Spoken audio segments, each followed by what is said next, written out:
Hello, and thank you for joining us today on CN Live. I'm Colion Noir. Fake news has been a big issue lately, and whether it's through manipulation or just lack of familiarity, the media continues dropping the ball when it comes to guns. Check out this recent report from NBC. This is a real gun, and anyone can buy it. No background check required. It's perfectly legal. Why? Because it was built from a kit, arriving in pieces. So technically, when it's shipped, it's not a gun. These so-called ghost guns are completely untraceable. No serial number. You're shooting a gun with no sights. Why do they keep embarrassing themselves? Golly, you think they would have learned after all of these years, and they still keep embarrassing themselves with these moronic stories about ghost guns. I'm sorry. Oh man, one of the folks holding the mainstream media accountable when it comes to reporting on guns is our first guest, Stephen of the Washington Free Beacon. What's going on, Stephen? Hey, how you doing? I'm all giggles now. Yeah, after watching that, I'm sure. It's just golly, like it's just man. All right, so you wrote a piece debunking this piece essentially. Tell us about that. Yeah, I had to waste my time getting the ATF to confirm that felons are still not allowed to possess firearms, despite what NBC News might want to tell people. But essentially they tried to say that if you buy an 80% lower or a ghost gun, that you can complete it yourself, and then it'd be totally legal for you to have that, even if you're a criminal, which is completely and utterly untrue.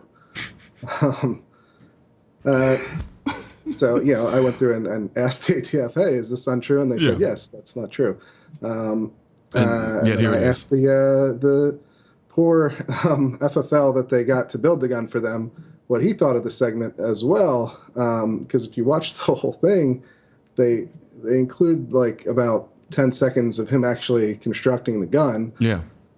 Which with an 80% lower requires a bunch of milling. You have to mill out a lot of metal in order to make the fire control pocket, because that's why it's not considered a firearm by the ATF when you buy one of those things. But they don't show any of that, of course, in the actual report. And so Rick Vasquez, who made their gun for them, was not happy about how they portrayed that either. I can imagine. And it's just like, oh yes. I mean, granted, I have a gun builder shirt on, which is ironic if you ask me.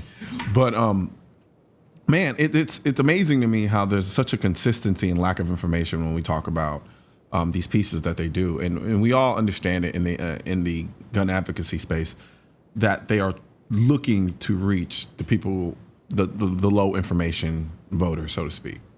And they capitalize on that ignorance by putting pieces out like this, which sensationalize the idea of, this major problem in America with guns and firearm deaths and so forth and so on.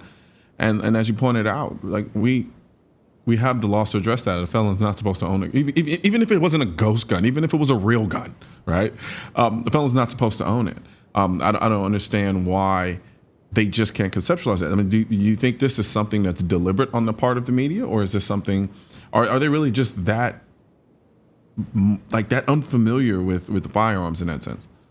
Well, I think it's a mixture of both. Yeah. I think most of the time, your average reporter, or at least I like to think so, probably just isn't very informed on these things. And most of them aren't gun owners. They haven't been around guns. They get information from gun control groups that is often inaccurate itself, and they tend to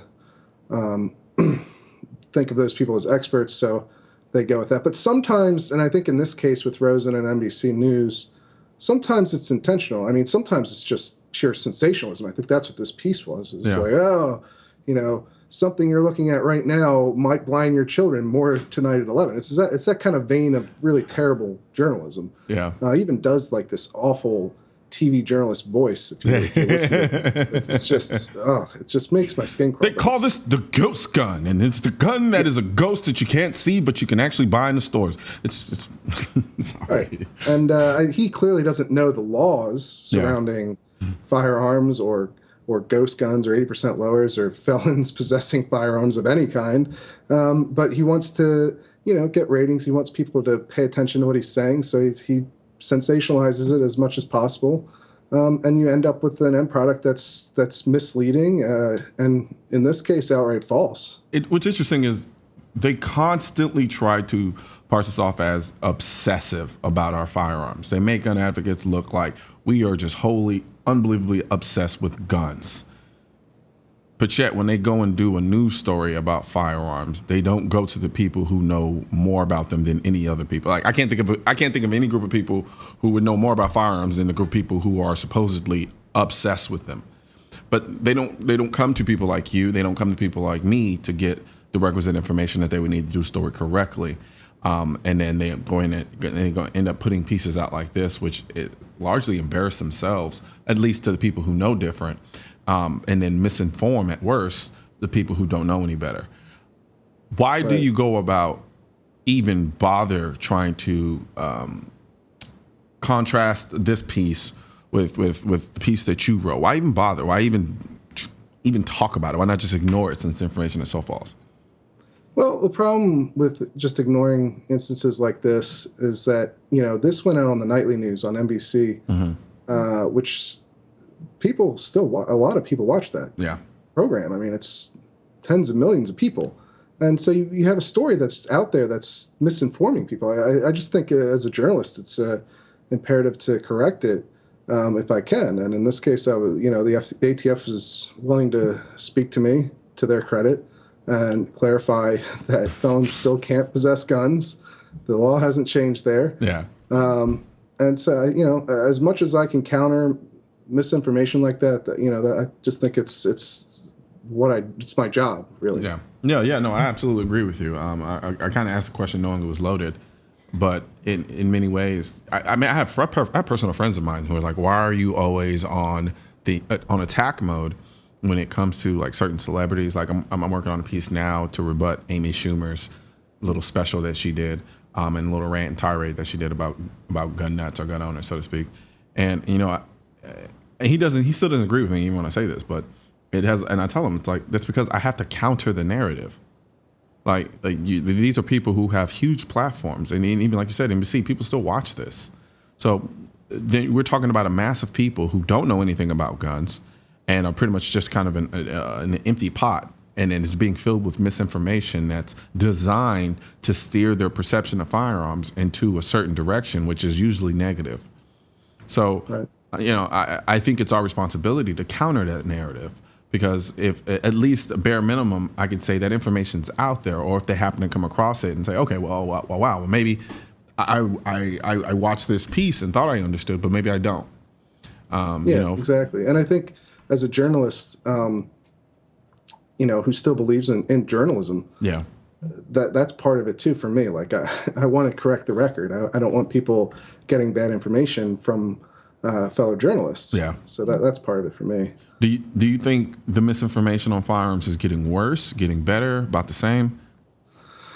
I think it's probably about the same it's been for a while. Yeah. I'd like to think that more people who are informed about firearms becoming reporters is helping. People like me, or even like people at places like AmmoLand or Guns.com writing more hard news pieces is helping. Maybe it is getting a little bit better. Yeah, I'd absolutely agree with you. I think, and I always credit the internet for this, because the internet has provided that third outlet for alternative news, so to speak. And another has a negative connotation to it, but nonetheless, we are talking about a space and vein that we wouldn't be able to occupy before. Like if you couldn't do cable news, or you couldn't do regular news, you just didn't have a voice. There wasn't a platform there for you in order to kind of put out or countering the information or the misinformation that's being put out there. So I give a lot of that thanks and credit to the internet, so to speak. And then with the kind of push for most people to start to get their information and news from the internet, that even puts us in a better position. And so I think that's incredibly important for people like you to continue doing what you're doing, keep writing the pieces that you're writing so that you can counter that negative narrative that's out there on firearms. Now, well, I'm doing my best, you know. Yeah. Now, what's some of the most common mistakes in reporting on guns that you've seen? Oh, all kinds, right? I mean, like I said before, I think a lot of it is based off of ignorance, like you mentioned. So you get a lot of reporters don't know the difference between semi-automatic and fully automatic, which is kind of a huge difference. Yeah. To anyone who's ever shot a gun. A lot of people don't know the correct definition of a assault rifle. Yeah. You get that a lot with ARs.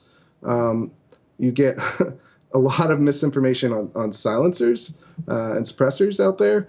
It really runs the gambit, just everything. Really, I mean, just from the smallest little detail that it's like you could have looked this up and figured it out. It's not hard. All the way up to complicated federal law like this NBC piece, because federal gun laws are not super simple, but it's something that you can research as a reporter and figure out. Yeah. And the interesting thing is I think a lot of gun guys get a bad rap for being overly pedantic about things regarding firearms. And it's like, no, you have to understand something. Like these differences, though minor to you, are incredibly important, like you said. The difference between an assault weapon and an AR-15 is huge. Like it's huge. So, they say, oh, guys, you're so obsessive with details and all these little bits. But we have people on the other side using the lack thereof of this information to advocate banning them. So though the detailing may seem small, the effects or the lack thereof of understanding of such a small detail result in a very big conclusion. And as far as I'm concerned, I say we should continue in that direction and continue basically correcting people whenever we see fit, because that knowledge is incredibly powerful. Yeah, and I think that in any policy debate, it's important language is important. Words mean things still. I mean, you can't have someone informed on an issue if they don't know the basic terminology. Yeah. And if you're perpetuating that as a journalist, as a reporter, you're part of the problem, really. Absolutely. Well, let's take a quick break, and then when we come back, let's continue our discussion and then talk about the piece you wrote on regarding silencers.